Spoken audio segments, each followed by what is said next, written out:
What's cracking, everybody? It's your boy Jalen Wilson. 11 KT. He hasn't been here in I don't know how many episodes. I feel like it's probably been 5, 6 episodes. KT, say something. Hey man, what's going on, Illini fan Rant? I'm happy to be back, man. Jalen, thank you for having me, brother. No problem, no problem. Uh, so KT, it's some players you want to talk about that's entering the draft, and some new hires that you want to talk about too. Well, Absolutely. I'm gonna talk about them, but Absolutely. So let's talk about the players entering the draft. We got Milo Eifler, Jake Hansen. I'm surprised he turned down coming to college, back to college for a 6 year. He could have been like fighting alumni's Van Wilder or some shit like that. We got Kendrick Green, the guard, the all conference guard. Also got Josh Matter Bebe as well, who's entering the draft. Biggest takeaways from who's entering the draft, and are those holes going to be filled easily?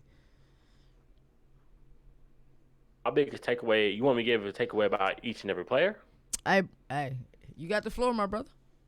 Uh, okay, so my biggest takeaway about Milo Eifler is he isn't like you're not being looked at in the NFL. I'm gonna tell you that right now, or at least from the draft standpoint.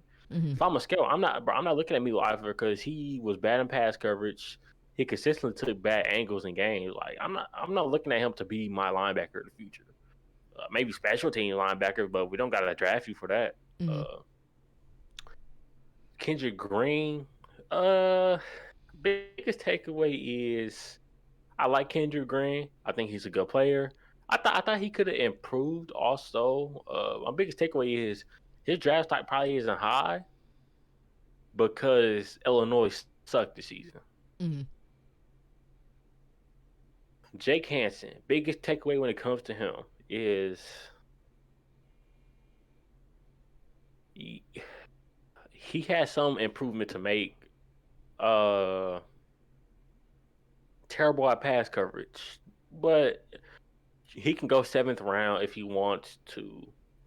Because he's a football player. He's not, he to me, I think he'd be fine wherever somebody want to put him on defense. Uh, he's a football player. He might get drafted, Jake but we're Hansen gonna miss him. is getting drafted. Yeah. Uh, I don't know about getting drafted. He has He's a good getting chance of getting a late round he'll pick. be a day 3 draft pick, but he's getting drafted, bro. He played in a NFL system. A lot of offensive players, defensive players don't play in NFL systems. He played in a Tampa 2 system, where we say he's bad in coverage, but he's trying to make the same drops that Brent Urlacher had to make in that cover too, dog. Like that's not easy. Yeah. It takes a special type of And athlete to even attempt to do that. Yeah, and he's produced 14 takeaways in 2 years. Come on, So I mean, come on. that's actually a big thing to look at. Mm-hmm. Josh Matter, baby. My biggest takeaway is you should enter the draft last year. Oh, Brandon Peters was a terrible quarterback this year. You didn't get the ball as much as you would have liked. Teams were doubling you mm. because they knew you was like the only dangerous receiver we had. So it was like we're not really scared. We don't let the rest of the receivers do what they gotta do, but we're not gonna let you do anything. Uh, how will we fill some of these holes? Linebacker, I don't know. Cause you want to hear an interesting thing about the linebacker core? Mm-hmm. All injured. Kalan Tosin, he's out. I don't know what type of injury he got, but I know he's out. He's posted a picture of him out of surgery the other day. Uh, Shaman Cooper hurt. I believe it was like a neck injury he got hurt against. I want to say Penn State or Northwestern. And Tariq Barnes. Tariq Barnes probably our best linebacker. Well, second best linebacker last year. Maybe our best. It's debatable if you want to have a debate. He's out with I don't know if it's like an ACL injury or something, but I remember him getting hurt. I believe it was during the Nebraska game. Mm-hmm. So it's gonna be hard to fill them holes. Hopefully Brett Belima can recruit some players. I don't know who the defense coordinator is going to be, so hopefully they can recruit some linebackers. Looking at transfer portal for linebackers.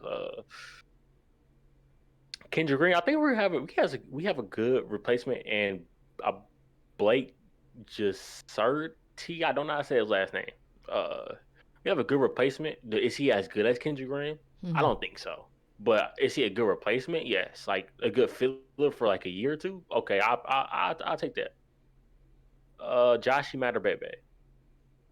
Replacement for him, I don't know how he feels whole. I think Casey Washington can be good. We still got James Frenchie, Trayvon Sidney, which is a name I know you know. He Mm-hmm. might come back. Mm-hmm. It's unclear. He was out all this year or all this past year. Uh, I think Illinois will fill his role a lot more because where he wasn't good at route running. He wasn't Mm-hmm. like a special route runner. I think the players behind him were better route runners. Maybe not as athletically gifted as him though. But Um. that's all I gotta say So I got a couple of about questions about that. okay. So the first question will go defensive, and then offensive. We'll set the stage with the new hire, and then get into some offensive speak. So in college football, what do you feel like is the best defense? I feel like creme de la creme is Alabama. Alabama does run a 3-4 system. Tampa 2 system clearly didn't work. It has its advantages, but being able to attack with the seams, a lot of four verts is kind of easy to manipulate a little bit. So what system would you like to see implemented, and how do you think that defensively the Fighting Illini be able to make the necessary adjustments to fit the new scheme? Um, well, Brett Bielema say he was doing a 3-4. Mm-hmm. I think some players will work better under a 3-4. I think Calvin Avery is a player that was like a big recruit for Lovey. I believe it was his first two or first three recruiting classes, Mm-hmm. but he didn't get to play much. Jamal Woods, he can eat at 3-4. I think Tariq Barnes can be better in pass coverage at 3-4. Safety wise, I don't know. So Brett Bielema said he's gonna run a 3-4. I don't know how the defense coordinator that in the future is gonna feel about that. Of course, he will want a person that would be comfortable running a 3-4 defensive system. I don't really know the best scheme for college. The college offense has changed so much. Like Mm-hmm. they have become so overpowered, so high octane offense. Like it's Mm-hmm. been. I don't know if it's a scheme to draw up to stop an offense like Alabama or Clemson's. Right. All right. So It's so hard. let's get to the offensive side of the ball.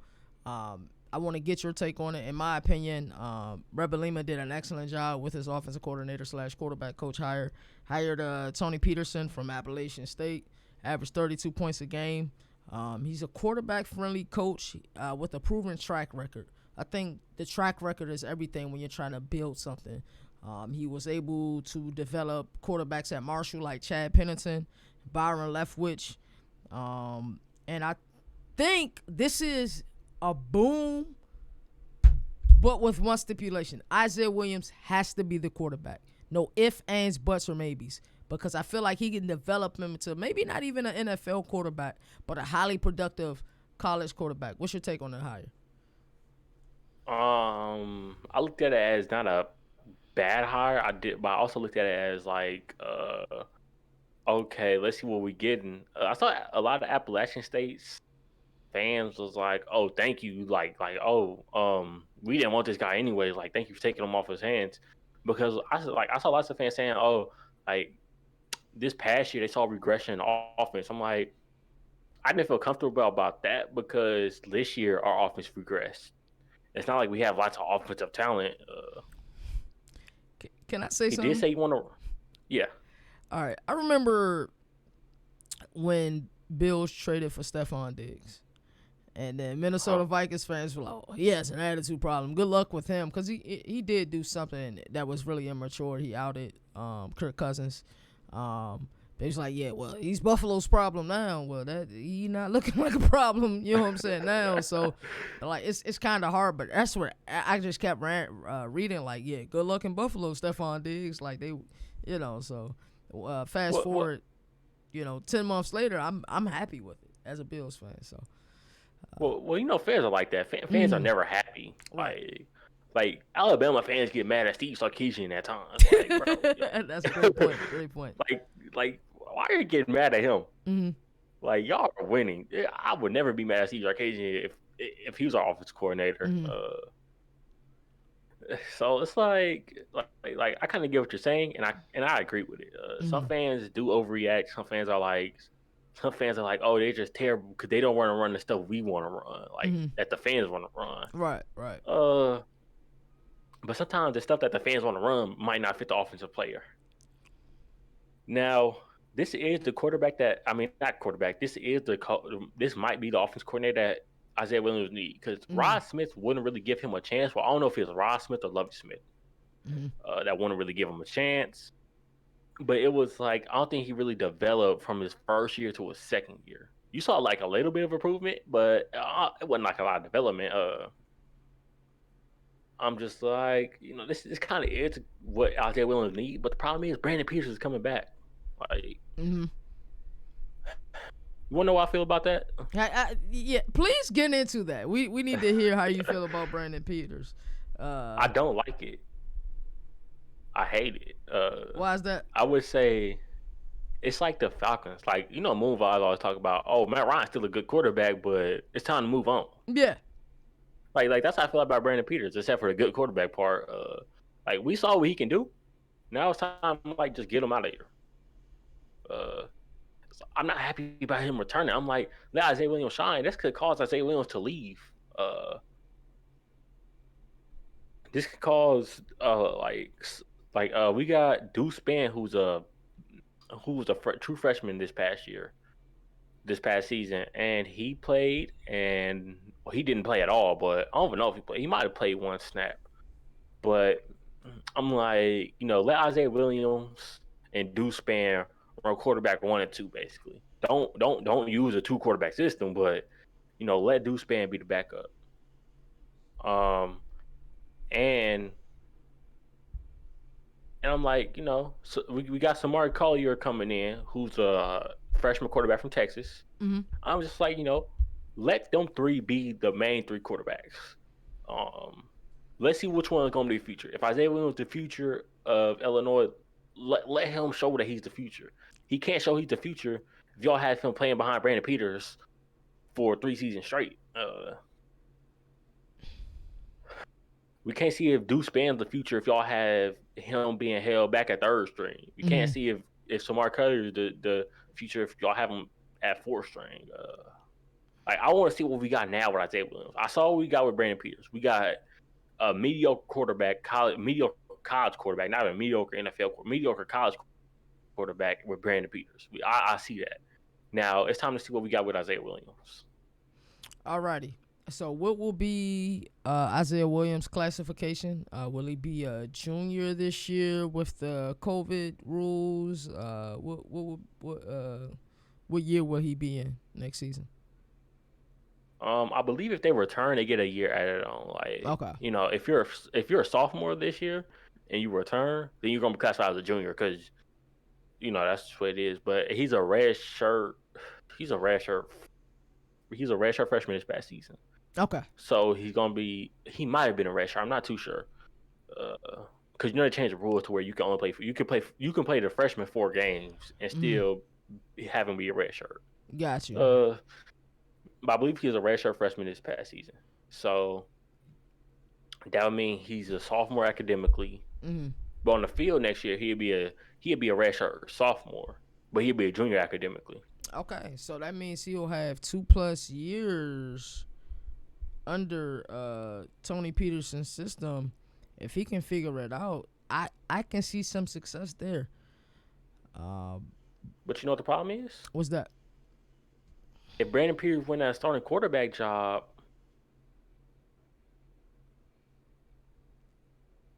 If Brandon Peters wins the starting quarterback job,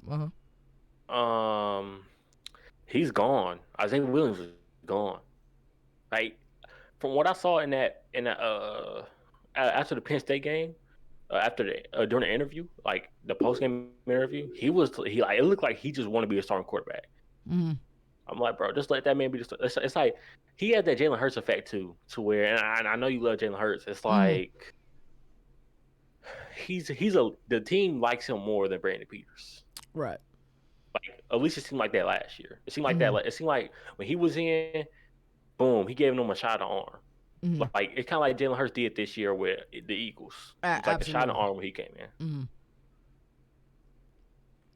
Alrighty, so let's talk. So Coach Brett Bielema wants to run 11 personnel, 12 personnel. For those who y'all who don't know what 12 personnel is, it's just 1 and 2, 1 running back, 2 tight ends. I've seen this system work in the NFL, specifically with the 2012 Washington. They were the Redskins, then they are the football team now, where they had Darrell Young in the backfield. With Alpha Morris, Chris Cooley at tight end, also Fred Davis at tight end. So this personnel can work. Do you guys, 1, have the running back, which is the 1 in the 12 personnel, and then 2, the 2 tight ends for the 12 personnel? Do you feel like you all have that to run the 12 personnel? Running back, sort of. With Chase Brown, we do. Mm-hmm. Mike Epstein, maybe. Tight end, I don't really feel that way. Like, I like if we passing with the 2 tight ends. Okay, I feel kind of safer because Daniel Barker has improved. Luke Ford is still there, so I can I won't be mad at that. But if we're like trying to run the ball with 2 tight ends, our tight ends aren't like a perfect blocking. Like Daniel Barker struggles at blocking. Luke Ford, I think he's a good blocker, or at least a decent blocker. Blocking wise, it won't work. Passing wise, I think it'll work perfectly fine. Wow, that is interesting. I think Coach Bielema is going to bring a lot of swag to Illinois as far as the pedigree, as far as that we're coming here, we're going to punch you in the mouth and you're going to deal with it. So a personnel like that with Coach Peterson, I think is going to work very well. So let's get into some interesting facts. I'm going to name something. I want you to give your take on it, how you feel about it. This first thing may tick you off a little bit, but being ticked off a little bit makes great takes. All right, so for your 2021 class, you are ranked 77th in the nation, 14th in the conference. How do you feel about that? I don't like it. Of course, who wants to be last in a conference? I'm not surprised. It's been like that these past 2 years, like where we were lower tier Big Ten recruiting. Actually 3 years, even when we had 3-4 stars, we were like that. Mm-hmm. I'm not happy about it. Of course, who wants to be at the bottom of their recruiting class in their conference?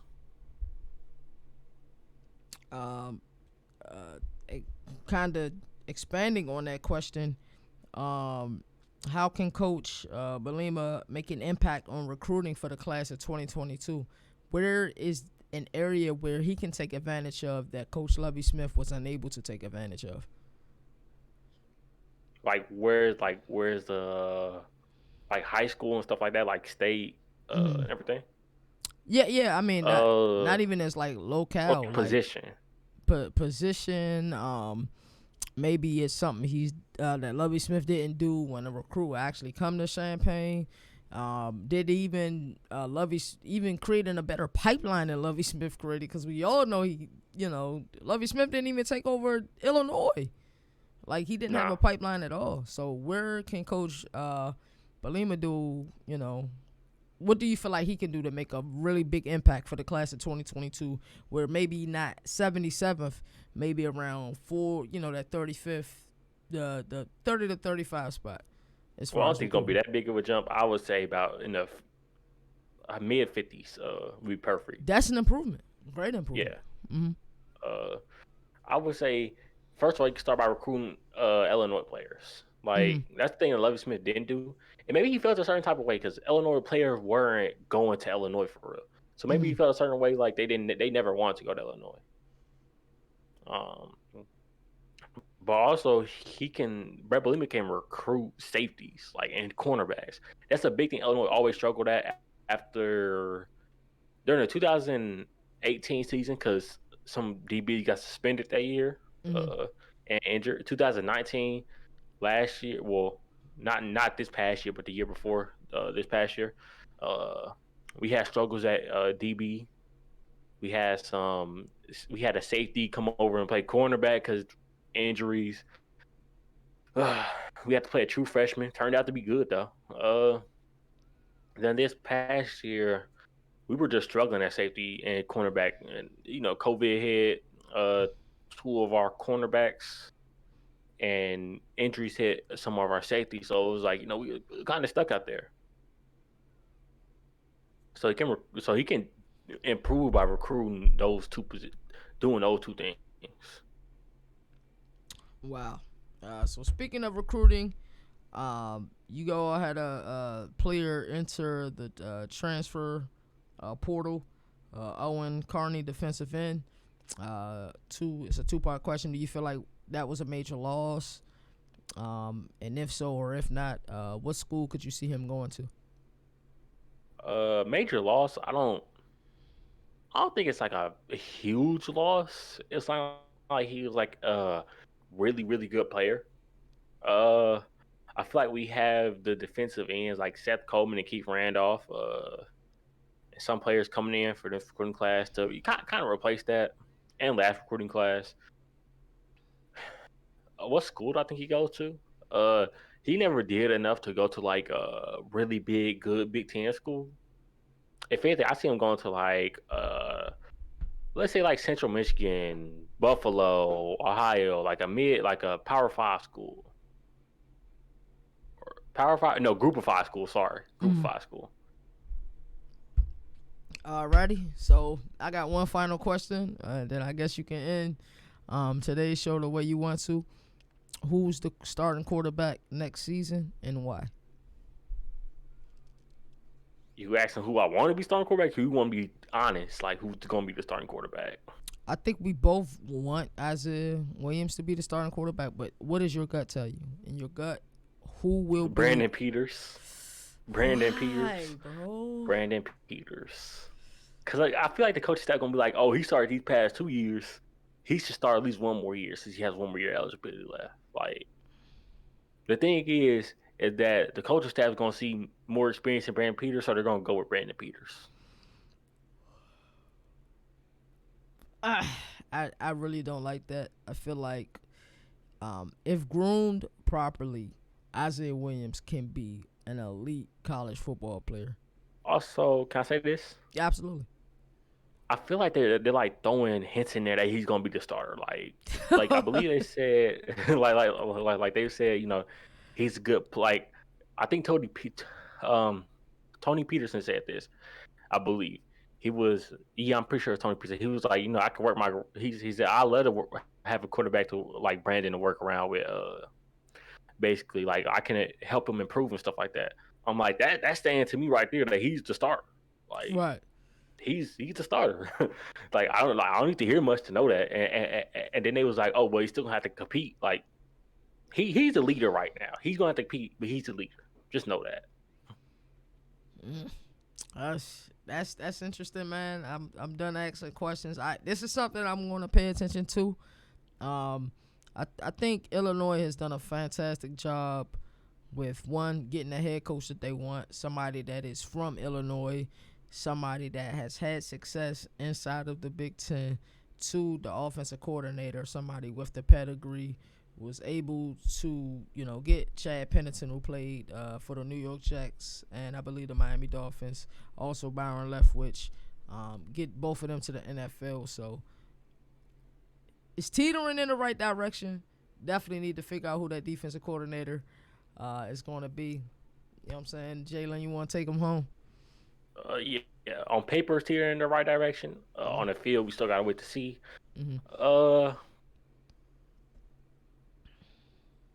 Well, I guess I'm sending y'all home. Illinois fans, college football fans who stop by and watch this, I appreciate y'all watching it. Just hit the like button. If you made it here to the point of the video. I guess me and maybe KT, because Illinois basketball team does play Saturday. They play Purdue. We might be back. It might just be me. I don't know until that day. Have a happy New Year's. I'll catch y'all later. See you. Peace. Bless up.